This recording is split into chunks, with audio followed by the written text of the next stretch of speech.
தெரியுமா? ஏன்னா அவர் என்னவா இருந்தாரு? டீச்சரா. எல்லாருமே டீச்சரா தானே இருக்கிறோம். நாங்களும் டீச்சரா தானே இருக்கோம். எங்களோட பர்த்டேவை ஏன் கொண்டாடல? ஏன் அவங்களோட மட்டும் கொண்டாடினாங்க?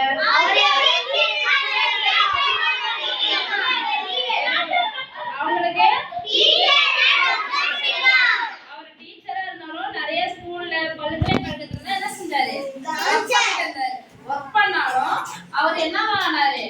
குடியரசு தலைவரா ஆனாரு. என்னவா ஆனாரு? ஃபர்ஸ்ட் குடியரசு தலைவரா ஆனாலும் அவர் வந்து அந்த பதவியில இருக்கும்போது கூட அவரோட என்ன செய்யல? நிறைய பேர் என்ன செய்வாங்க? நிறைய பெரிய பதவியில இருக்கும்போது ஹெட்வைட்டா இருப்பாங்க. அவர் அந்த மாதிரி ஹெட்வைட்டா இல்லாம சாதாரணமா ஒரு டீச்சரா நார்மலா எப்படி இருப்பாங்களோ அந்த மாதிரி இருந்தாங்க. எங்கயாவது மீட்டிங்க்கு எங்கயாவது போனாலும் யாரை பத்தி தான் பெருமையா பேசுவாரு? டீச்சர்ஸை பத்தி தான் பெருமையா பேசுவாங்க. ஏன்னா டீச்சரா அவருக்கு ரொம்ப பிடிக்கும். அவர் வந்து ஒரு டீச்சர் மேல ரொம்ப அஃபெக்ஷன் இருந்தனாலதான் அவர் வந்து பெரிய டீச்சர் ஆகணும்னு என்ன செஞ்சாரு? கனவு கண்டாரு இல்லையா? அதனால அவர் டீச்சர் ஆனாரு.